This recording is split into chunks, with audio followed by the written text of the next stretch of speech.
can just say out loud that you can hear me okay. Just want to make sure. And we'll begin, okay? So the first thing that I want to go through is just using our text tool that's available in all of the Chroma tiers. So using the text tool is very, very easy. You'll just tap on the screen and you can type out your text in the upper right-hand corner. And then to find the font catalog, you'll just click right where you see those yellow letters. And so depending on the tier of Chroma that you have, you'll have a variety of different fonts. So if you have Chroma Inspire, you have about 43. If you have Plus, you have around like 70. And then if you have Lux, you have about 100. So it just depends on the number of fonts. And you'll see that you have a really wide variety of styles. So if you have Chroma Lux, for example, you even have a lot of applique styles as well. So if we were just to use a regular font here with this, this text, then you just type it out, you select the font, and there you have your design. Now the text tool, all of these fonts are already pre-digitized and they are approved and ready to go. The only thing that you might want to change is going to be the density. So the density is going to be how close those stitches are to each other. So right now we can even see the underlay, that zigzag line. So the stitches aren't very close to each other. So I might just want to change the underlay, or sorry, the density, and I can do that in the upper right hand next tab over where we see density there. So I can just lower it down. 0.3 is a good median density. And now that looks a lot thicker, bolder. Of course, we can change the size as well. So if you need the text to be a specific size, you can actually use the transform box. So you can see that you have quite a few text or boxes, settings boxes at the upper right. And if I click into the very last one where it says transform, I could enter a very specific size. So I could say enter, I need it to be 1.5 inches tall, and then there we have it. Or you can always just shrink it by using the corner of the black box. So they're very easy to use. Now let's go into a little bit further detail, and let's say I wanted to really edit this text. Like let's say I want to make the J a lot larger, or maybe turn the A into something a little bit funky. We can edit our text, but there is one step that we have to do prior. So usually when we edit something, we're using our shape tool. So the select tool is where we can grab things, and the shape tool is where we're editing. But if I click on the shape tool right away, it doesn't seem like anything is selected. There's one step that we need to do. So I need to select my text with the select tool. And if I right click, I have to break up the text. So right now, this object, that name, is just one piece. It's one item that we can move around. But if I break up the text, now I can actually grab onto one individual letter. And so I can select each individual letter, and then I can make some changes. So I could make the J a lot larger. I can even edit the J if I wanted the small like left end to say come out further. I could drag these anchor points out, and I could really craft my own sort of letter here. So you can really make a lot of changes. If I want the A, let's say the A, I want it to be very stylized, and I can grab one of the corners and really like shift it out to make something very different and unique. So whenever we want to edit our text, we will need to break it up, and then we can use that shape tool. And so you can see I can really make something very unique to me.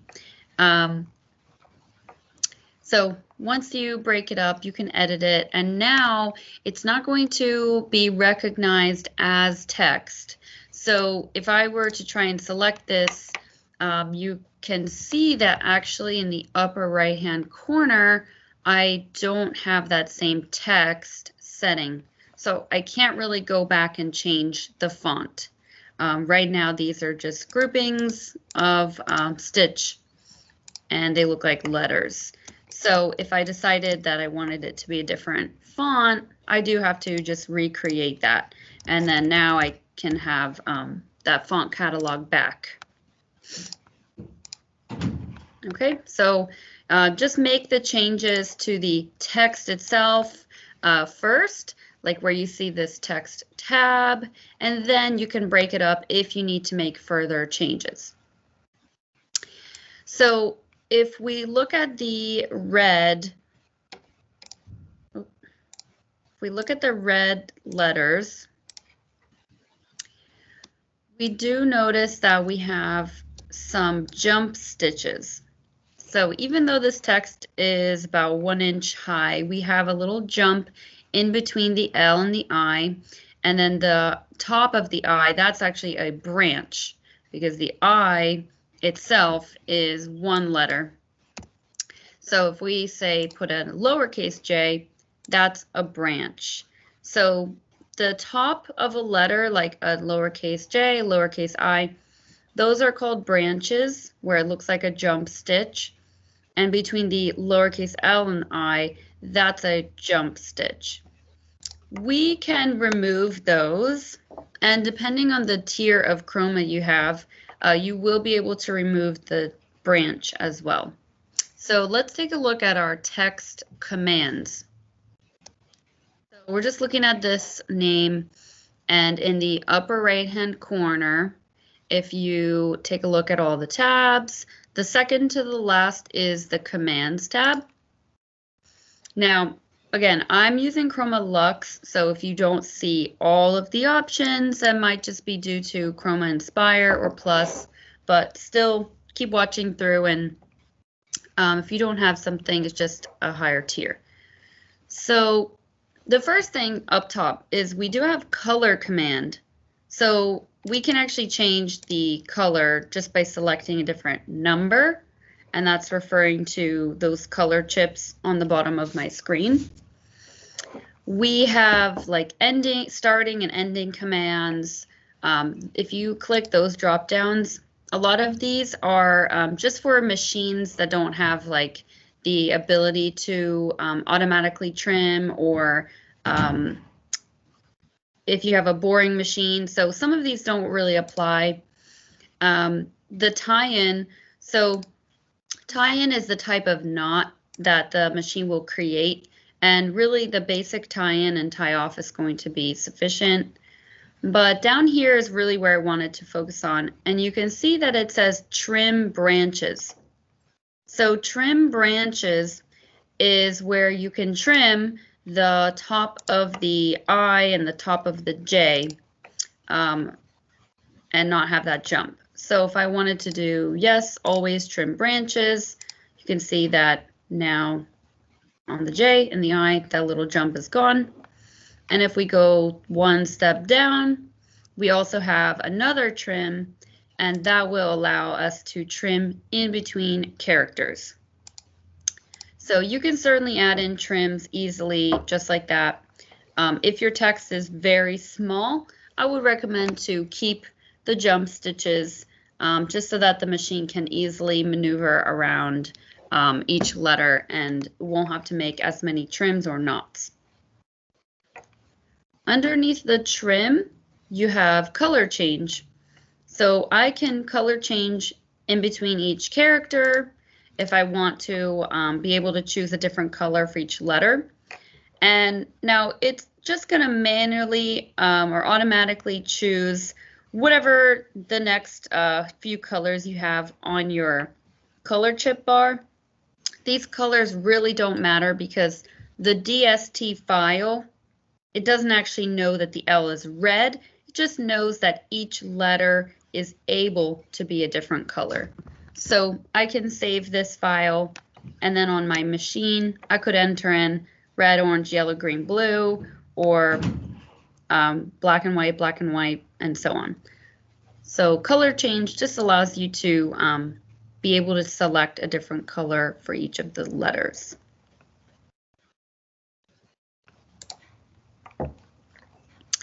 Okay, so I have this text now on my screen, and I want to talk about saving text styles. So I have this text here. I added trims, I added color changes. Let's say I want to change the size to 2 inches high. So now I have much larger letters. So what we can do is we can actually save this whole style. So I can save all of these settings that I chose. And the way that you're going to do that is in that text box. So that text settings tab. So I'm right there now in the upper right hand corner, and just next to the apply key, you have this tiny 3-dot button. If I click that, it will allow me to save a text style.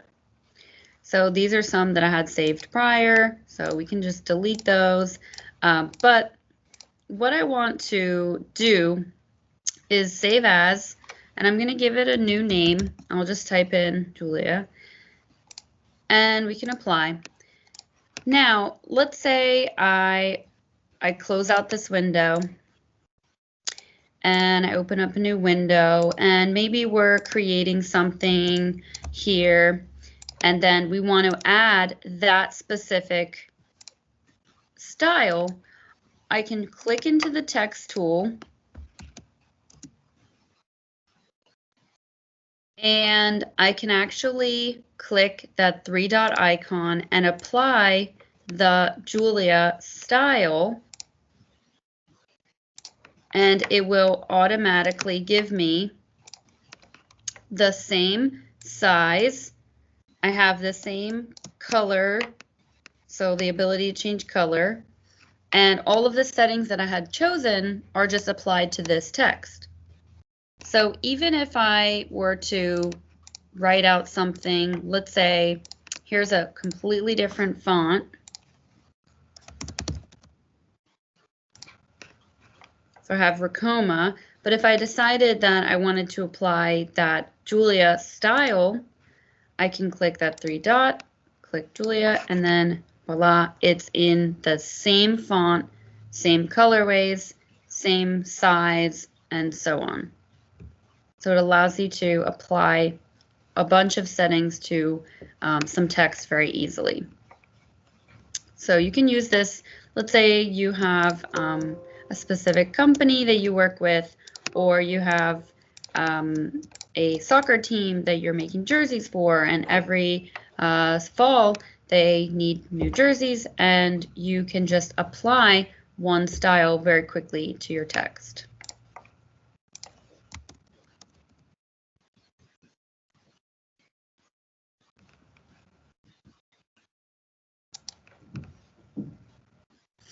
Okay, so if you guys have questions, you can just chat them in the box, or you can shout them out.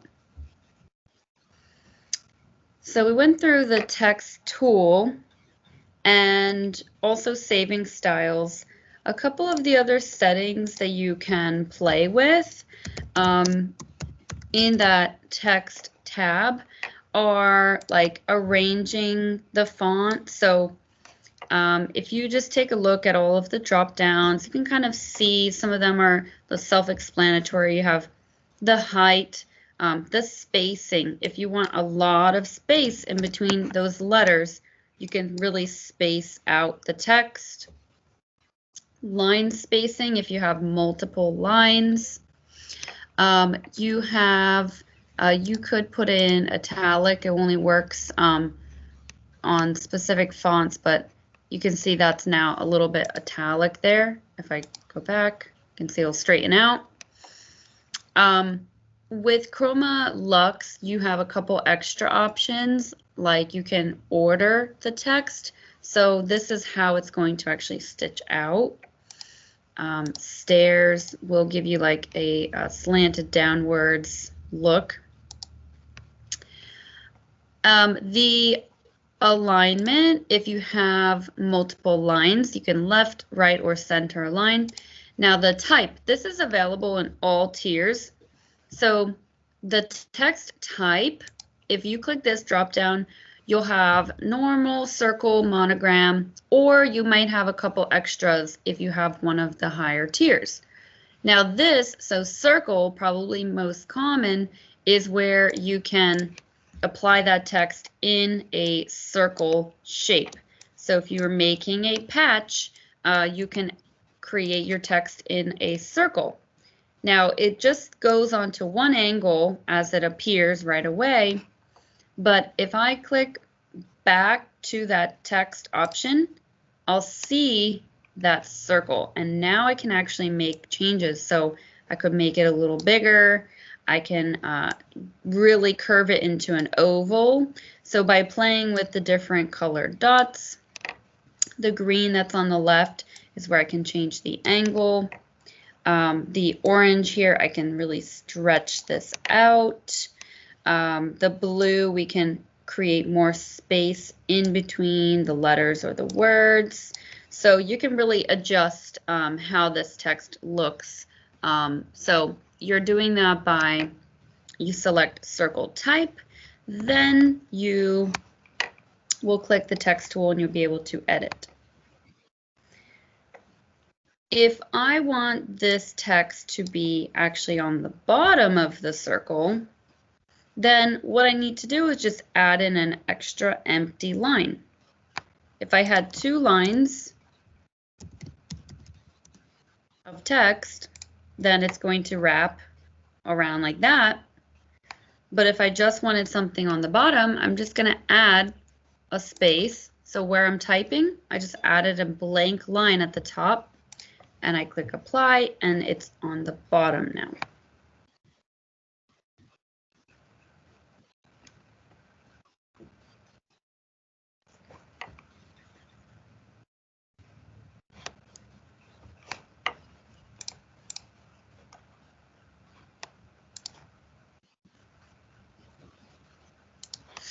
Okay, so I want to now go through using true type fonts. So a lot of times I get questions on how can we add more fonts? Well, only if you have Chroma Lux do you have the font editor where you can actually bring in additional fonts, but all of the Chroma tiers actually have the ability to use true type fonts. So what we can do is we can actually use any of our computer's saved fonts. So I'm going to type out something, and the box in the text tab that has a TT next to it, this is my true type box. So once I click that, I will see that the box where it says Arial, if I click into that box, I will see all of my computer's fonts. So these are fonts that you can easily download for free. Your computer has like saved fonts, like if you were to use Word or even like Google Sheets, you have all of these options. These are true type. So we can scroll through and we can use any of these. Now, the thing to know about these is, here's one, I'm going to use that. And if we just turn on 3D view, it looks pretty good, right? Let's do another one. I'm going to show you a couple different examples. Let's use more of a Here's another one. And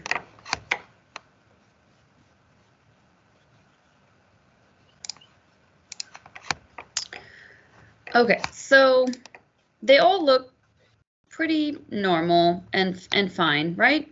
But if we actually zoom in quite a bit, so let's take a look at the first one, because this is a very stylized font.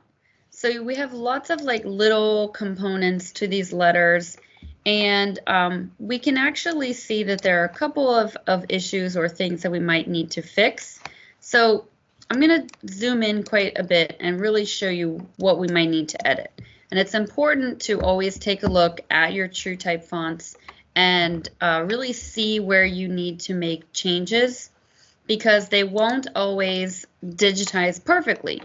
The program is essentially auto-digitizing these on the fly. So one thing I see, so if we look at the T, I want to just run through some of the letters and kind of show you what should be changed.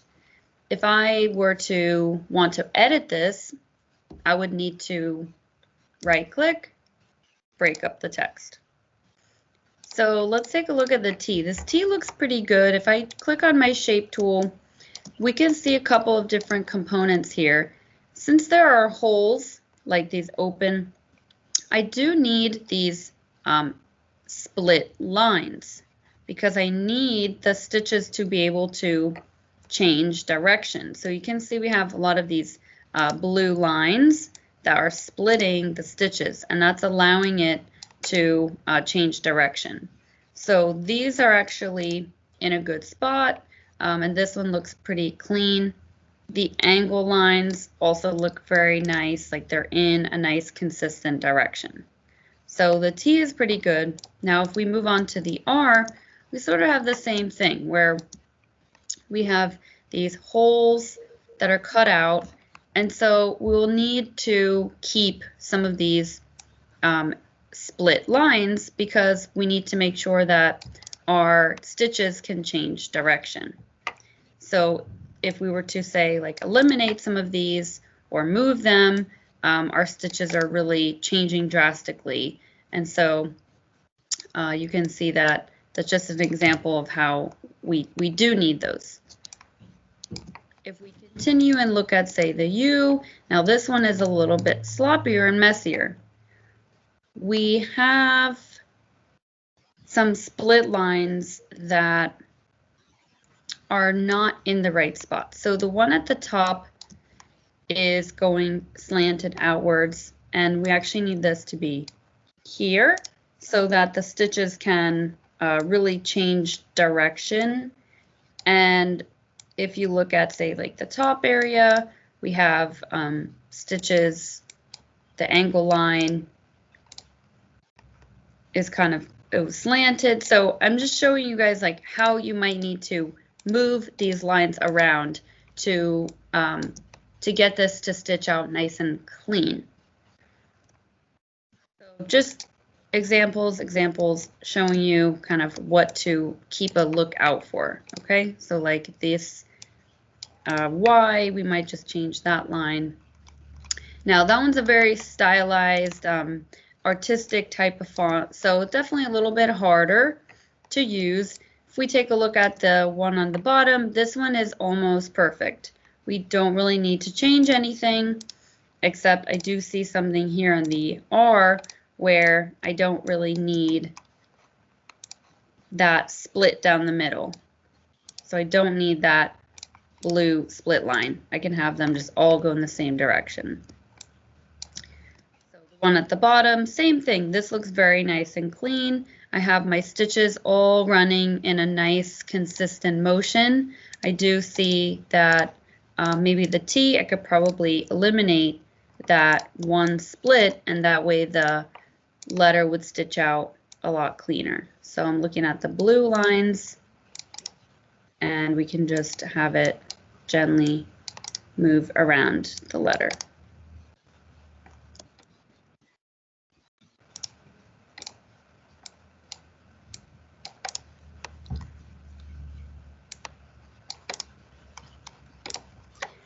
Okay, so TrueType fonts opens up your possibilities. Just make sure that you are taking a look at each letter closely to make those types of edits so that your stitches can really be nice and consistent, run through the letter in a smooth way, and you're eliminating the machine having to shift direction and make additional trims when it might be unnecessary. So true type fonts are great to use. You can download a lot of different options for free on the internet. Just search free true type fonts. And just keep in mind those very stylistic, say very scripty fonts, they just might not work the best, and you might have a lot more editing to do than if you were to use one of your pre-digitized fonts in the text tool.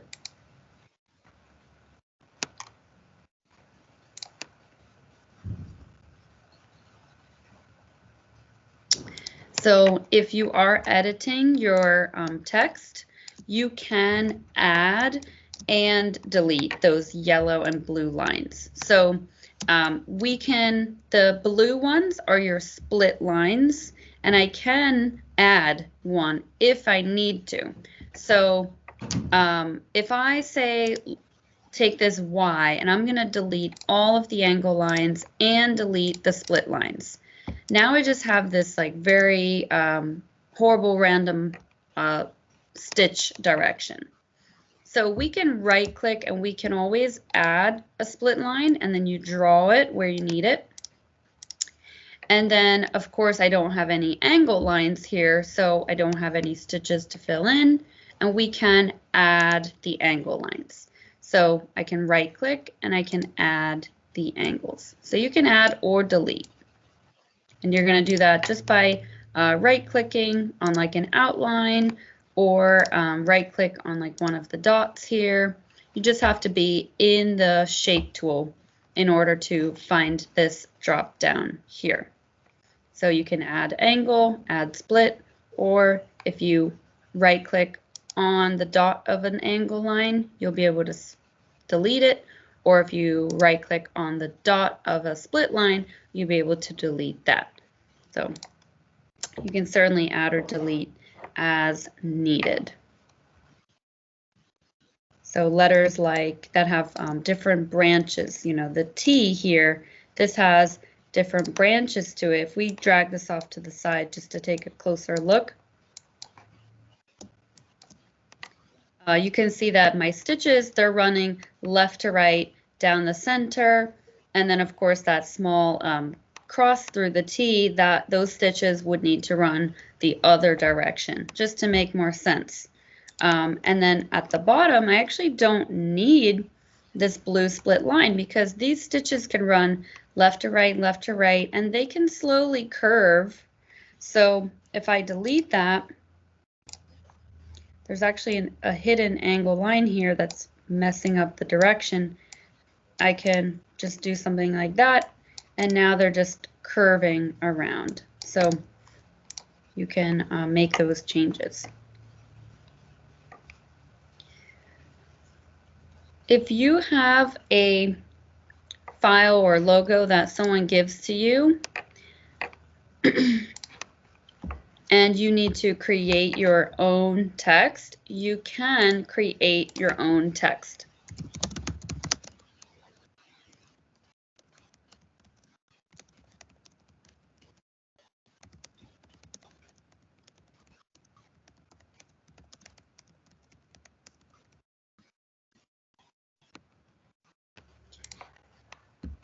So if we have a logo, for example, and let's just say we have some specific font. I'm actually just going to use like a true type font for an example, but let's say we have this logo and we need to actually create this font manually. You can create your own text. Usually you're using a classic satin stitch tool, and if you use the classic satin, you're just making each little branch or section of the letters.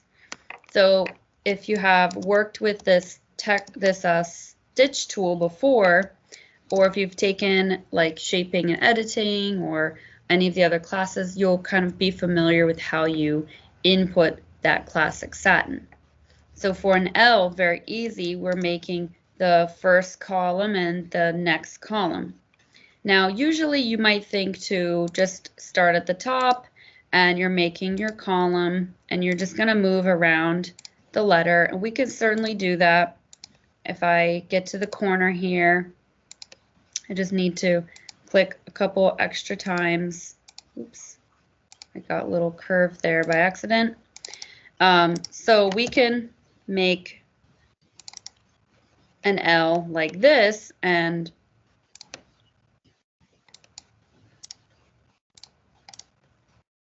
it would appear like that. That would be fine. Or we can actually make an L with a branch. So if you look at the bottom of your screen, and this is actually only available in the higher tiers of Chroma, but if you see underneath the color chips where I have input classic satin, and then right away it says N for branch, a branch is something that will allow you to create a different direction of stitch. So I'm going to start at the bottom of the L and make the bottom. And before I finish off, I'm going to tap on N on my keyboard, and you can see it allows me to move my cursor up to a completely different position. And now I can make the top part of the L.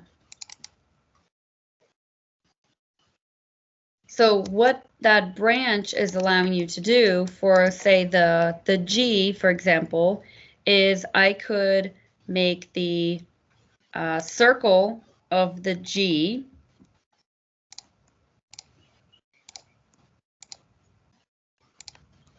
and then instead of making two different shapes, making the circle, then making that curved lower branch, if I just tap on the N on my keyboard, so I'm almost finished, I'm just going to keep moving around.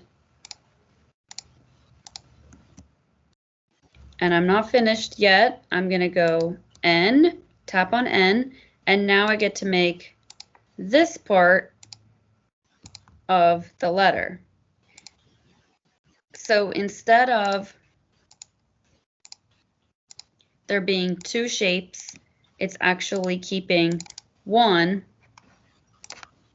complete object. So I'm moving these around together, and that's how you can make your own lettering. So that's just for manual lettering, definitely a little bit more advanced in doing so, but you can create your own types of fonts. And then, of course, as we saw earlier, we can certainly use something that's already a font. And if we just break it up and then use the shape tool, we can actually edit this completely. So I could make this G a whole different G just by editing those outlines. So we can really drag out any sort of area.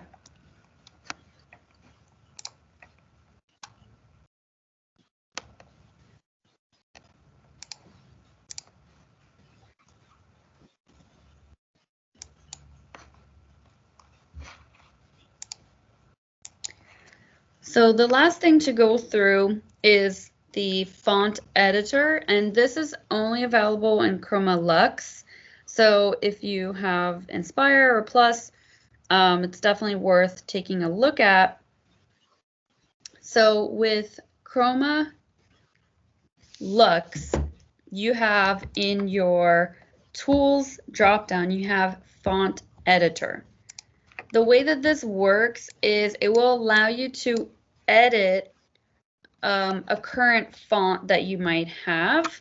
So how I edited that G just before, I could actually edit the G and then save it into my font catalog. The font editor is also for you to bring in purchased font packages. So if you've purchased a collection of DST files online, you can actually bring in each of those letters and be able to use it with your text tool. So I'm going to choose new, and I'm going to say I purchased a font on Etsy. So you can name it anything you would like. And we're initializing this from a stitch design. So we have designs. It will then ask you to find the folder of where these files are. So you have DST files that are in letter format. So I can find this folder and I'm ready to go.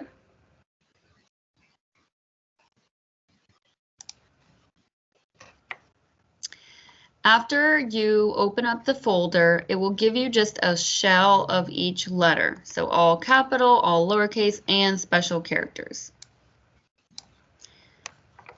You will right-click on each letter, and you do have to import each one. So you'll just have to import each one individually. It's just a matter of click, click, click. And once you have all of these imported, though, you will be able to save it. Now keep in mind I named this Etsy, so I'm just saving it. Okay, I made sure it was saved. Now if I use my text tool, I can click into my font catalog and I can find Etsy. And now I can just type out what I want and it will be fine to use, just like with your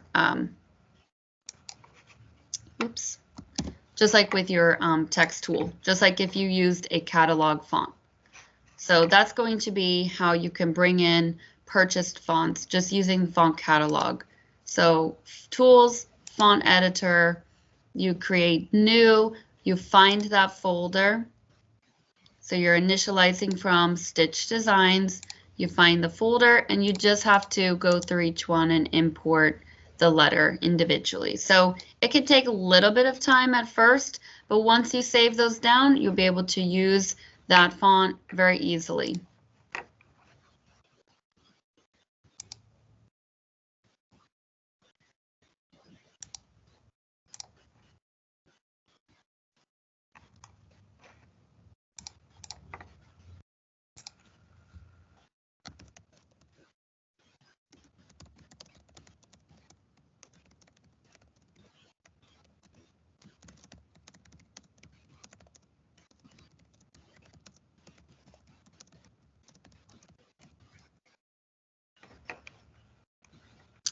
So you can bring in as many fonts as you have purchased. There's no limit.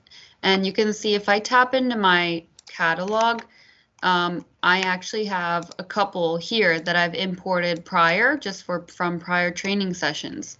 So this first one, ABC, ABCD, this one, these are all fonts that I just brought in, Gaudi Test. So you can see that I have actually a lot in here already that I had imported just through different training sessions. So it will just keep adding to your catalog. You don't have a limit of which ones you can add. And if I wanted to say open one of these, so here's one that I kind of messed up or didn't finish, I could just remove this, and so we can delete it. Now I wouldn't recommend, so this one, Apple, is another one that I added myself, and I can delete it. So we can sort of edit from there if needed. Okay.